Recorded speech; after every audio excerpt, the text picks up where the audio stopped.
Hi అండి, అందరికీ నమస్తే. Welcome to SJN garden. ఈరోజు వీడియో ఏంటి అనేసి అంటే మందార మొక్కని ప్రూనింగ్ చేసిన తర్వాత మట్టి ఏ విధంగా కలుపుకోవాలి, ఏం ఫెర్టిలైజర్ ఇస్తే చిగుళ్ళు అనేవి మంచిగా వచ్చి పువ్వులు అనేవి బాగా పూస్తాయి అనేది అయితే ఈ వీడియోలో చెప్తానండి. వీడియోని స్కిప్ చేయకుండా లాస్ట్ వరకు చూడండి. ఇప్పటి వరకు ఎవరైనా మన ఛానల్ని లైక్ చేయకపోతే లైక్ చేయండి, సబ్స్క్రైబ్ చేసుకోండి. ప్లీజ్ ఫ్రెండ్స్, మన ఛానల్ని సపోర్ట్ చేయండి. మీరు ఒక లైక్ ఇవ్వడం వల్ల యూట్యూబ్ అనేది ఈ వీడియోని వేరే వాళ్ళకి రికమెండ్ చేస్తుందండి. అందువల్ల లైక్ ఇవ్వడం మాత్రం మర్చిపోకండి. ఈ మందార మొక్క మనకి నాటు మందారం అనమాట. ఎరుపు కలర్ పూస్తుంది ఆ మందారము. బాగా మొక్క అయితే బాగా హెల్దీగానే ఉంది, కానీ పువ్వులు మాత్రం పూయటం లేదండి. ఎందుకు అనేసి అంటే మనకి రూట్స్ అనేవి బాగా డెవలప్ అయిపోయి, ఎంత డెవలప్ అయిపోయావో చూసారా, మీకే కనిపిస్తుంది చూడండి. బకెట్ ఏ మోడల్గా ఉంటుందో అదే మోడల్గా మన మొక్క కూడా బయటకు వచ్చేసింది అనమాట. అంతగా రూట్స్ అనేవి డెవలప్ అయిపోతే మనకి పువ్వులు అనేవి పుయ్యవు. అందువల్ల మనకి బయటికి తీసేయాలన్నమాట. మొక్కని బయటికి తీసేసి ఏదైతే మట్టి ఉంటుందో ఆ మట్టిని మొత్తం బయటికి లాగేయాలి. లాగేసిన తర్వాత ఈ రూట్స్ ఏవైతే ఉన్నాయో ఆ రూట్స్ అన్నీ కూడా మనము కట్ చేసేసుకోవాలన్నమాట. లావుగా ఉన్న రూట్స్ అన్నీ కూడా కట్ చేసేసుకోవాలి. స్టెమ్ దగ్గర కొంచెం రూట్స్ ఉంచుకుంటే సరిపోతుందన్నమాట. స్టెమ్ అనేది చూడండి లావుగా ఉంది కదా, లావుగా ఉంది కాబట్టి కొంచెం రూట్స్ ఉంచుకుంటే సరిపోతుంది. స్టెమ్ను బట్టి మరి రూట్ అనేది కట్ చేసుకుంటూ ఉండాలన్నమాట. స్టెమ్ సన్నంగా ఉంది అనేసి అంటే కొంచెం రూట్స్ అనేవి ఎక్కువగా ఉంచుకోండి. స్టెమ్ అనేది లావుగా ఉంటే కొంచెం తక్కువ రూట్స్ అయితే సరిపోతుందనమాట. ఇలా కట్ చేసుకున్న తర్వాత పాటింగ్ మిక్స్ అనేది ఈ విధంగా కలుపుకోవాలి. నేనైతే పాత మట్టిని తీసుకుంటున్నానండి. మీరు కొత్త మట్టిని కనుక తీసుకున్నట్లయితే ఏ పాటుతో మీరు పశువుల ఎరువు తీసుకుంటారో అదే పాటుతో మట్టి తీసుకోండి. అదే పాటులో సగంకి మీరు ఇసుక అయితే తీసుకోండి. దీంట్లోని మనకి బోన్ మీల్ ఉంటుందండి. ఆ బోన్ మీలు ఒక గుప్పెడంత అయితే వేసుకోవాలి. తరువాత గుప్పెడంత నీమ్ కేక్ పౌడర్ అయితే వేసుకోవాలన్నమాట. ఒక 2 స్పూన్లు ఇది మస్టర్డ్ కేక్ పౌడర్. దీంట్లో ఎక్కువగా పొటాషియం అనేది ఉంటుందండి. మస్టర్డ్ కేక్ అనేది 1 స్పూన్ అంత వేసుకోండి. ఇది బనానా పీల్స్ పౌడర్. అరటిపళ్ళు తొక్కల్ని ఎండబెట్టేసి పౌడర్లా చేసుకుంటాము. దీన్ని 2 స్పూన్లు అయితే వేస్తున్నాము. ఇది ఎగ్ పీల్స్ పౌడర్ అనమాట. గుడ్లని ఉడకబెట్టిన తర్వాత తొక్కలు ఏవైతే వస్తాయో ఆ తొక్కల్ని బాగా వాష్ చేసుకొని ఎండలో ఎండబెట్టుకొని పౌడర్లా చేసుకొని మనం స్టోర్ చేసుకున్నామంటే చాలా రోజులు మనకి నిల్వ అయితే ఉంటుంది. దీన్ని ఒక 2 స్పూన్లు అయితే వేస్తున్నాను. దీంట్లో కాల్షియం అనేది ఎక్కువగా ఉంటుందన్నమాట. మనకి చిగుర్లు వచ్చేటప్పుడే మొగ్గలు కూడా వస్తాయి కదా, మొగ్గలు వచ్చేటప్పుడు కొన్ని మొగ్గలు ఏమవుతాయంటే పండు బారిపోయి రాలిపోతే పడిపోతూ ఉంటాయండి. అలాంటప్పుడు ఈ ఎగ్ పీల్స్ పౌడర్ అనేది మట్టి మిశ్రమం కలిపేటప్పుడే మనం వేసుకున్నాము అనేసి అంటే అది స్లో రిలీజ్ ఫెర్టిలైజర్గా పనిచేస్తుంది అనమాట. ఆ స్లో రిలీజ్ ఫెర్టిలైజర్గా పనిచేసేటప్పుడు ఈ ఏవైతే మనం వేసే ఇంగ్రీడియంట్స్ అన్నీ ఉన్నాయో అవన్నీ కూడా మొక్కకి చాలా ఉపయోగకరమైన అనమాట. మనము పాట్ అనేది తీసుకునేటప్పుడు ఎక్కువగా కన్నాలు ఉండే పాట్ తీసుకోవాలి. ఆ కన్నాలు కనిపించకుండా మనము చిన్న రాళ్ళ పిక్కలు అయితే పెట్టుకోవాలన్నమాట. కొంచెం పెద్ద పాట్ తీసుకుంటున్నాము కాబట్టి లైట్ వెయిట్గా ఉండడం కోసం ఒక అడుగుని చిన్న చిన్న అంటే మనకి కిచెన్ వేస్టేజ్ వస్తుంది కదా, అవన్నీ కూడా చిన్న చిన్న పీసెస్ లాగా అయితే కట్ చేసుకోవాలి. కట్ చేసుకున్న తర్వాత ఏదైతే పాటింగ్ మిక్స్ అనేది కలుపుకున్నామో దాన్ని వేసేసి మొక్కని నాటేసుకోవడమేనండి. నాటేసుకున్న తర్వాత ఒక 15 రోజుల వరకు కూడా మనం ఎటువంటి ఫెర్టిలైజర్ అనేది ఇవ్వకూడదు. నీడ ఉన్న ప్రదేశంలో మాత్రమే పెట్టాలన్నమాట. అంటే నేరుగా ఎండ తగిలిన ప్రదేశంలో పెట్టకూడదు. 15 రోజులు పోయిన తర్వాత ఈ ఫెర్టిలైజర్ అనేది ఖచ్చితంగా ఇచ్చుకోవాలన్నమాట. ఈ ఫెర్టిలైజర్ ఏంటి అనేసి అంటే అలోవెరా ఫెర్టిలైజర్ అని చెప్పుకోవాలండి. దీనికోసం మనము 1 లీటర్ అంతా బియ్యం కడిగిన వాటర్ అయితే తీసుకోవాలి. బియ్యం కడిగిన వాటర్ ఉంటే బియ్యం కడిగిన వాటర్ తీసుకోండి, లేదా నార్మల్ వాటర్ అయితే తీసుకోవాలి. దీనికి 2 అలోవెరా ముక్కలను అయితే తీసుకోవాలన్నమాట. ఆ రెండిటిని కూడా బాగా వాష్ చేసుకొని చిన్న చిన్న పీసెస్లా చేసుకొని దీంట్లో చిన్న బెల్లం ముక్క అంతా వేసేసి 3 డేస్ ఫర్మెంటేషన్ చేయాలి.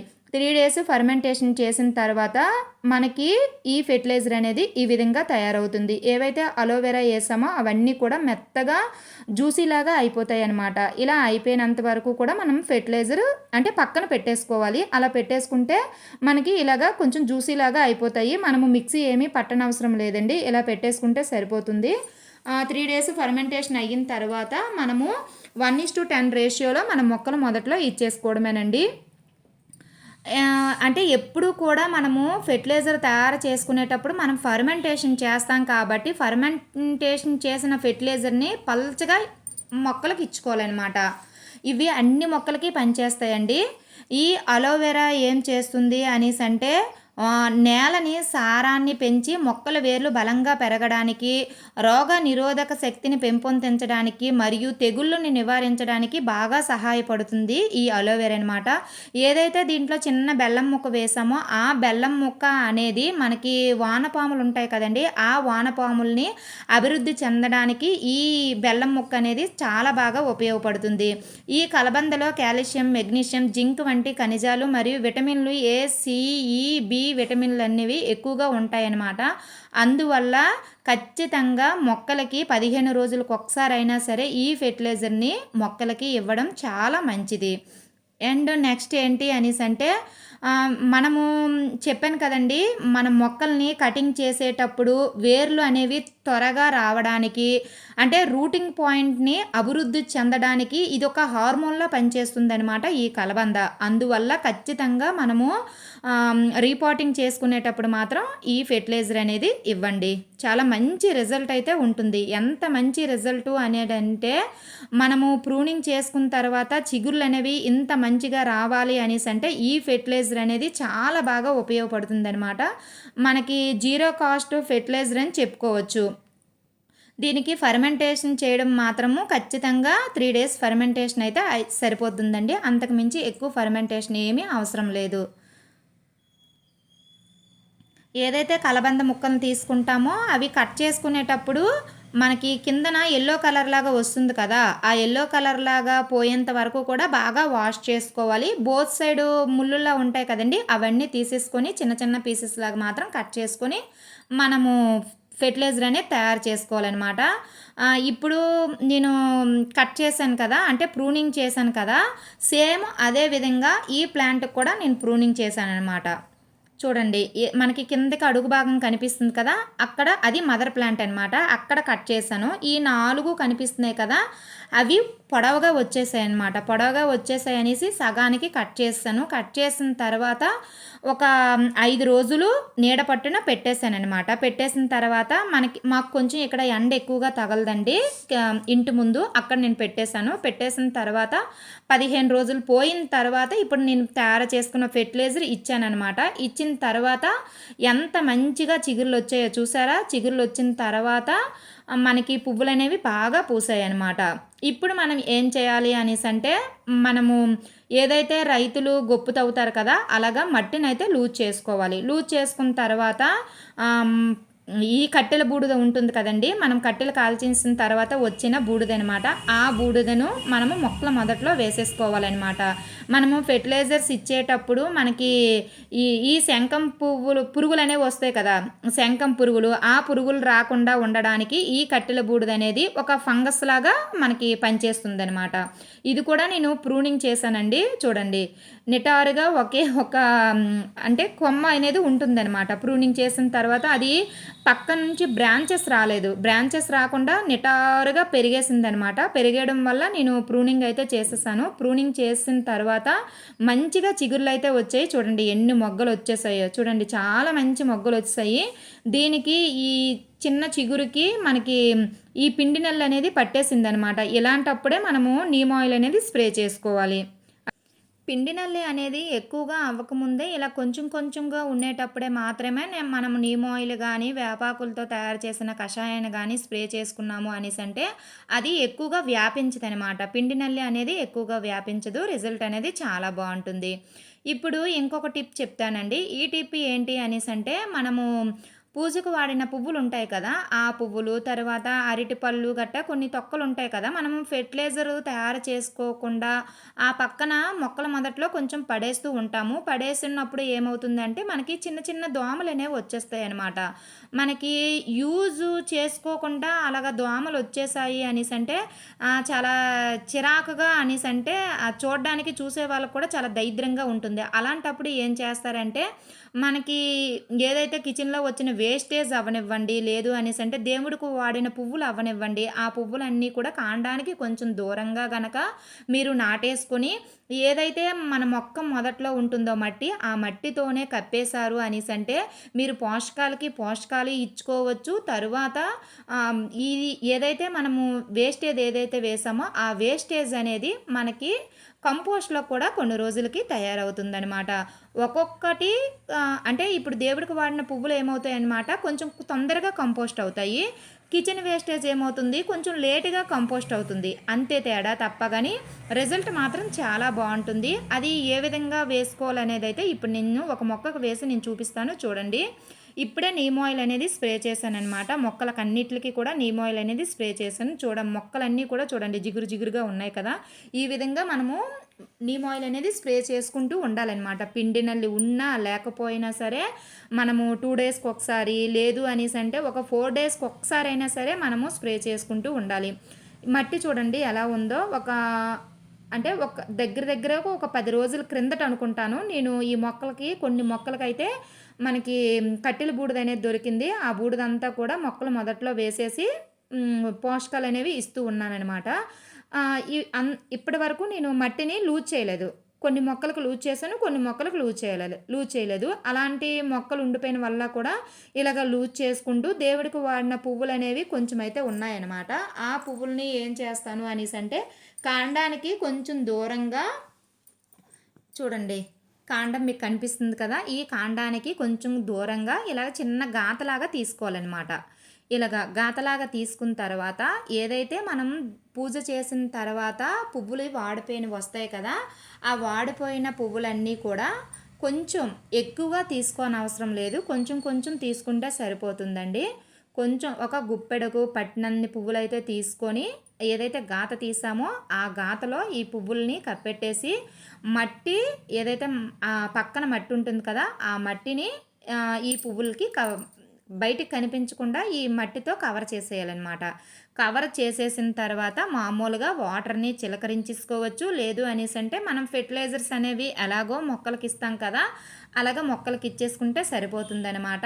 ఒక 15 డేస్‌కి మాత్రము ఏవైతే ఈ పువ్వులనేవి కంపోస్ట్ అయిపోతాయి ఈ పువ్వులు మాత్రము. కానీ కిచెన్ వేస్టేజ్ మాత్రం కొంచెం లేట్‌గా కంపోస్ట్ అవుతుంది. చూసారా? ఈ విధంగా ఈ టిప్ మాత్రం చాలా బాగా పనిచేస్తుంది. అంటే మనకి కొందరికి చూడండి పశువుల ఎరువు గట్టా సడన్‌గా దొరకదు. అలాంటప్పుడు మొక్కలు డల్ అయిపోతూ ఉంటాయి కదా! అలాంటి మొక్కలకి ఇలా గనక చేసుకొని మొక్కల మొదట్లో గనక చేసుకున్నాము అనేసంటే మనం పోషకాలు ఇచ్చుకోవచ్చు. కంపోస్ట్ అనేది తగ్గించుకోవచ్చనమాట. ఇప్పుడు ఇంకో ఫెర్టిలైజర్ కూడా చెప్తాను. ఇది ఏం ఫెర్టిలైజర్ ఎలా తయారు చేసుకోవాలి, ఎంత రేషియోలో మనం మొక్కలకివ్వాలి అనేది చెప్పబోయే ముందు మన గార్డెన్‌లోని కొన్ని పువ్వులనైతే మీకు నేను చూపిస్తాను చూడండి. మంచి కలర్‌లతో ఉన్నాయన్నమాట. నర్సరీలో ఏ విధంగా అయితే మనకి పువ్వులనేవి పూస్తాయో సేమ్ అదే విధంగా మన గార్డెన్‌లో కూడా పువ్వులనేవి పూయాలి అనేసంటే మనం ఫెర్టిలైజర్స్ అనేవి ఇస్తూ ఉండాలి. చిన్న చిన్న టిప్స్ అనేవి పాటిస్తూ ఉండాలి. 2 డేస్‌కి ఒకసారి మొక్కలపై స్ప్రే చేస్తూ ఉండాలి. అలాగా మనం చిన్న పిల్లల్ని ఎలాగైతే కేర్‌గా చూసుకుంటామో గార్డెన్‌లో ఉన్న మొక్కల్ని కూడా అంతే కేర్‌గా చూసుకుంటేనే మనం మొక్కల్ని పెంచగలమండి. లేకపోతే లేదు. నేను మాత్రం నా అనుభవంతో మాత్రం చెప్తున్నాననమాట. ఇక్కడ ఒక నూనె డబ్బాలోని మనము కొమ్మనైతే నాటామండి. మీ అందరికీ నేను చాలా సార్లు చూపించాను. ఒక వీడియో కూడా చేశాననమాట. అది చాలా బాగా మంచిగా చిగుర్లొచ్చింది. ఇప్పుడైతే ఎక్కువగా పువ్వులు కూడా పోస్తుందనమాట. ఈ అంటే ఈ మొక్కని మాత్రము నేను కొమ్మతో పెట్టాను. చూడండి చక్కగా వచ్చాయన్నమాట. మన గార్డెన్‌లో ఉన్న కొన్ని మొక్కలు మాత్రం కొమ్మలతో పెట్టినవే. కొన్ని మొక్కలు మాత్రం మనము మనీ ఇచ్చి కొనుక్కున్నవే అండి. చూడండి మంచి కలర్ ఎంత బాగున్నాయో కలరో కదా! ఇప్పుడు ఆ ఫెర్టిలైజర్ ఏంటి అనేది చెప్తాను చూడండి. మనకి ఇంట్లోని బియ్యం కడిగిన వాటర్ గట్టా ఉంటుంది కదా! ఆ వాటర్ అంతా కూడా మనము స్టోర్ చేసైతే పక్కన పెట్టుకోవాలి. పెట్టుకున్న తర్వాత ఈ ఫెర్టిలైజర్ ఏంటి అంటే అరటిపళ్ళు అండ్ బెల్లంతో తయారు చేసిన ఫెర్టిలైజర్ అనమాట. ఈ అరటిపళ్ళు అనేవి మనకి ఎక్కువగా ఇప్పుడు నిన్న శ్రీరామనవమి జరిగింది. శ్రీరామనవమి జరిగేటప్పుడు మనకి అరటిపళ్ళు అనేవి ఎక్కువగా ఉంటాయి. తరువాత అక్కడ కోవిల దగ్గర కూడా చాలా ఎక్కువగా ఉండిపోతూ ఉంటాయి కదా! అలాంటప్పుడు మనం అడిగినా ఇస్తారు. లేదు అనేసంటే మన ఇంట్లో పూజ చేసుకునేటప్పుడు ఖచ్చితంగా ఒక 10, 15 అరటిపళ్ళైనా ఉంటాయండి. అలాగా ఒక అర కేజీ అరటిపళ్ళు తీసుకున్నాము అంటే అర కేజీ బెల్లాన్నయితే తీసుకోవాలి. తీసుకొని రెండిటిని కూడా మెత్తగా పిసికేయాలనమాట. పిసికేసిన తర్వాత బాగా పొడిగా ఉన్న డబ్బా తడి మాత్రం తగలకూడదు. పొడిగా ఉన్న డబ్బాలో ఏదైతే మనం పిసికేసిన అరటిపళ్ళు అండ్ బెల్లంతో తయారు చేసిన జ్యూస్ ఏదైతే ఉంటుందో దాన్ని ఈ ప్లాస్టిక్ డబ్బాలో వేసేసి హ్మ్, కప్పు ఏదైతే ఉందో ఆ కప్పుని టైట్‌గా కాకుండా కొంచెం లూజ్‌గా పెట్టుకొని నీడ ఉన్న ప్రదేశంలో 3 వారాల పాటు ఫెర్మెంటేషన్ చేసుకోవాలి. ఫెర్మెంటేషన్ చేసుకున్న తరువాత మనం యూజ్ చేసుకోవచ్చనమాట. దీన్ని ఎంత రేషియోలో మొక్కలకి ఇవ్వాలి అనేసంటే 1 లీటర్‌కి హాఫ్ స్పూన్ అంత ఇచ్చుకుంటే సరిపోతుందండి. రిజల్ట్ మాత్రం చాలా బావుంటుంది. మీ దగ్గర ఎలాంటి ఫెర్టిలైజర్ లేవు అని అన్నప్పుడు మనకి ఈ ఫెర్టిలైజర్ మనం ఇచ్చుకోవచ్చనమాట. ఈ ఫెర్టిలైజర్‌ని మనము 6 నెలల వరకు కూడా మనం స్టోర్ చేసుకోవచ్చనమాట. అందువల్ల మీ దగ్గర అరటిపళ్ళు ఎక్కువగా ఉన్నట్లు అయితే ఇలాంటి ఫెర్టిలైజర్‌ని తయారు చేసుకొని మొక్కలు మొదట్లో మాత్రం 2 డేస్‌కి ఒకసారి ఇవ్వండి. ఇలా ఇచ్చాము అనేసంటే రిజల్ట్ అనేది ఎంత బావుంటుందో అండి చెప్పనక్కర్లేదండి. రిజల్ట్ అనేది మీ కళ్ళ ముందే కనిపిస్తుంది. చూసారా? ఎంత మంచిగా రిజల్ట్ అనేది ఉంటుందో. మనం ఇచ్చే ఫెర్టిలైజర్ వల్లే, మనం ఇచ్చే పోషకాల వల్లే మనకి రిజల్ట్ అనేది ఇంత బావుంటుందనమాట. అరటిపళ్ళలో పొటాషియం అనేది ఎక్కువగా ఉంటుంది కాబట్టి మనము ఏ రకంగా అయినా సరే మనం ఇచ్చుకున్నాము అనేసంటే మంచిగా పువ్వులనేవి పూస్తాయి. ఇది ఇవాల్టి వీడియో అండి. ఈ వీడియోలో 2 ఫెర్టిలైజర్‌లు అయితే చూసాం కదా! ఈ వీడియో మీకు నచ్చిందని అనుకుంటున్నాను. ఒకవేళ నచ్చితే లైక్ చేయడం మాత్రం మర్చిపోకండి.